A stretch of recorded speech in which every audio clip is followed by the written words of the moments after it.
జై దుర్గా భవాని. ఈరోజు దుర్గమ్మ సందేశం ఏంటి అంటే, తొందరపడి నెట్టివేయకు బిడ్డ. అతి ముఖ్యమైన తీపి కబురు నీకోసంగా తీసుకొచ్చాను. ఇప్పుడే, ఈరోజే ఈ దుర్గమ్మ వాక్కు నువ్వు విను. విని తీరాల్సిందే. ఖచ్చితంగా జీవితం మారుతుంది కదా.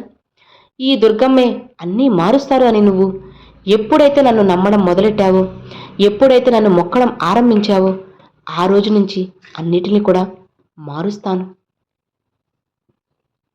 నాపై నీకు నమ్మకం ఉంది కదా. అయితే విను.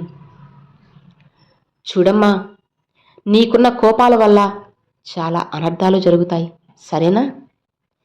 ఇది నీ చిరుకోపమే, అది సహజమే. కానీ అసలు నీకు ఎలాంటి బాధ అనేది వచ్చినా సరే, ఎంత చింతన అయినా సరే, నీ కోరిక, నీ సమస్య తీరలేదనే చింతతో నాపై అలిగావు కదా. నాకు నువ్వు దూరం అయ్యావని నువ్వు అనుకుంటున్నావు. కానీ అలా ఏం కాదు.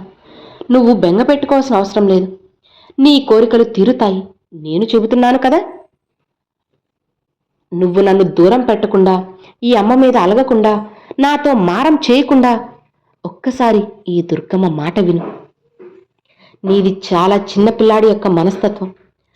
ఎలాంటి కోపంలోనైనా, ప్రేమతో అయినా, కష్టంలో అయినా అమ్మ ఒడిలో చేరుతావు. ఎన్నో కబుర్లు చెబుతావు. అలానే నీ కష్టాలన్నీ కూడా ఈ దుర్గమ్మకి చెప్పుకుంటావు కదా. ఎన్నో మాటలు చెబుతావు.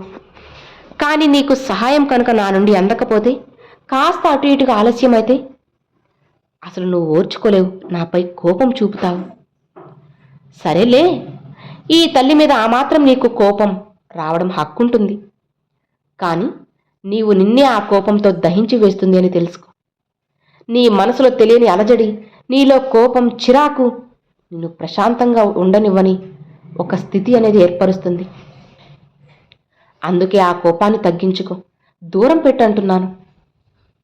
ఇలా చూడు బంగారం, నీ యొక్క శాశ్వతమైన సమస్యను కూడా నేను తొలగించబోతున్నాను. నీ కోరికని నీకు అందేలా, సంతోషం శాశ్వతంగా ఉండేలా చేయబోతున్నాను. నువ్వు చేయాల్సింది ఒక్కటే, ప్రశాంతంగా ఉండు. అతిగా ఆలోచించకు. లేనిపోని వాటికి పరుగులు తీయకు. భగవంతుడు ఇచ్చిన జీవితాన్ని తృప్తిగా వెలితి లేకుండా జీవించు. ఏ విధంగా సంతోషంగా ఉండాలో ఆ విధంగా చెయ్యి. ఏ విధంగా బాధలా ఉండాలా అనేది నీ మనస్తత్వం పైనే ఉంటుంది. కాబట్టి మనసుని అదుపులో ఉంచుకో. అన్వేషణ తగ్గించుకో. ఆలోచన తగ్గించుకో. ఆనందాన్ని ఆపటం ఎవ్వరి తరం కాదు. అది నీ చేతుల్లో ఉండగా నువ్వు ఎందుకు ఆనందాన్ని దూరం చేసుకుంటావు? ప్రకృతి ఇచ్చిన వరం అది. అలానే నీ జీవితం ఎప్పుడూ కూడా నువ్వు వృధా చేసుకోకు. దాన్ని సద్వినియోగపరుచుకొని వీలైనంత వరకు సంతోషంగా ఉండడానికి నువ్వు ప్రతి క్షణాన్ని ఉపయోగించుకో. నీ పనులని జాగ్రత్తగా అమలు చేసుకుంటూ సంతోషంగా ఎలా ఉండాలో చూసుకో. లేనిపోనివన్నీ ఆలోచిస్తూ నీ మనసుని పాడు చేసుకోకు. నువ్వు అడిగింది అడగగానే నిమిషాల్లో నీ కోరికను, సమస్యను దాని నుంచి బయటపడేస్తే నీకు మేలు చేసినట్లు అని భావిస్తావు.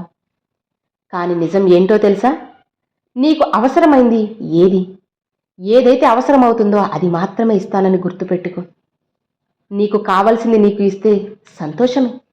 కానీ ఇచ్చిన తర్వాత కష్టపడితే నాకు బాధ కదా.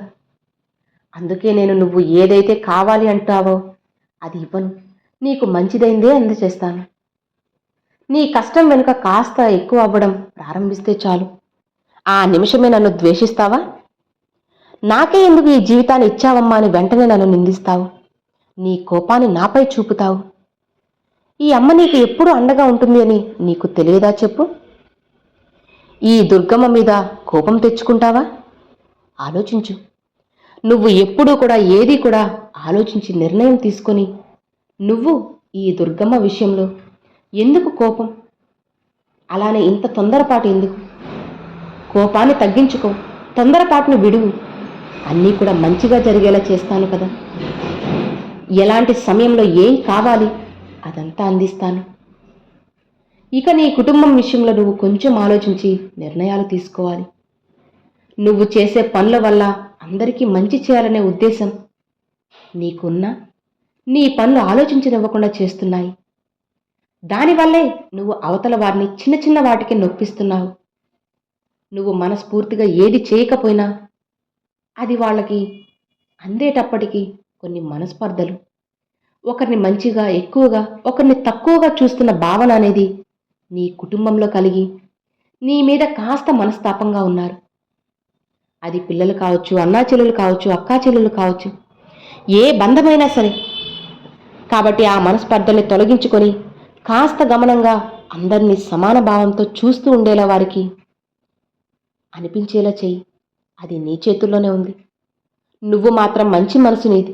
అందరినీ సమానంగానే చూస్తావు. నీ లోపల ఏది అనుకోకుండా స్వచ్ఛంగా చేస్తున్నావు. కానీ నువ్వు చూపించే విధానం అలా కనబడుతుంది.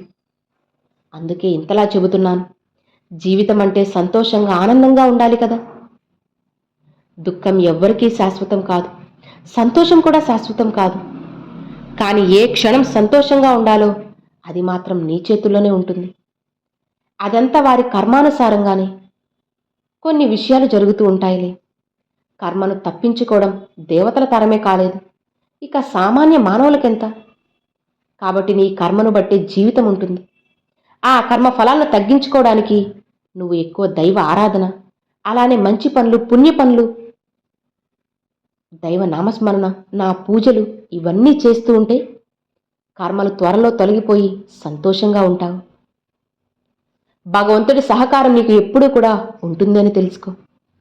ఆ సమయంలో నీకు ఎవ్వరితో ఉండకపోయినా ఒక కనిపించినటువంటి శక్తి మాత్రం నిన్ను జాగ్రత్తగా కనిపెట్టుకుని ఉంటుంది.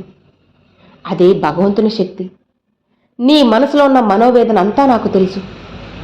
నువ్వు కుమిలిపోవడమే తప్ప నువ్వు ఎక్కువ ఆలోచిస్తూ ఆరోగ్యాన్ని పాడు చేసుకుంటున్నావు. నీకు ఇంకేం లాభం ఉంటుంది చెప్పు? అంతగా ఆలోచించే ప్రయత్నం చేయకు. లోకంలో కనీసం వసతి, తిండి, కట్టుకోవడానికి గుడ్డ, తల దాచుకోవడానికి స్థలం కూడా లేని అభాగ్యులు ఎందరో ఉన్నారు. వారందరినీ ఒక్కసారి అంటే నీ దృష్టిలో ఉంచుకో. వారందరిలోనూ నేను కూడా ఉంటాను, లేను అని నువ్వు సంతోషించు. ఆ ధైర్యాన్ని తెచ్చుకో. జీవితం సంతోషంగా భగవంతుడు ఇచ్చాడని తృప్తిపడు. నీది కష్టమే కాదు అని తెలుసుకో.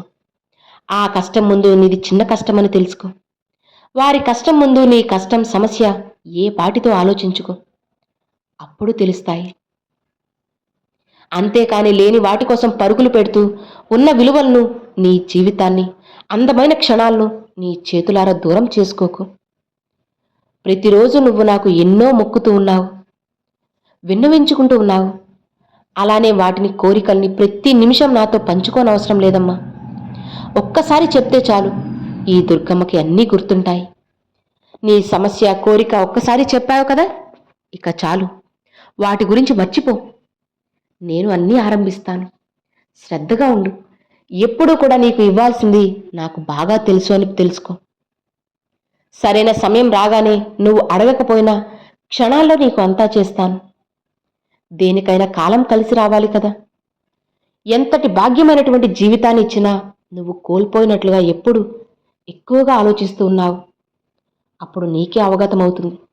ఒక్కసారి ఆలోచిస్తే ఆరోగ్యాన్నిచ్చాను, తిండికి బట్టకి లోటు లేకుండా చేశాను, ఇవి చాలదా? నీ కుటుంబాన్ని పోషించే శక్తి నువ్వు చేసే ప్రయత్నం మీద ఆధారపడేలా ఉంటుంది.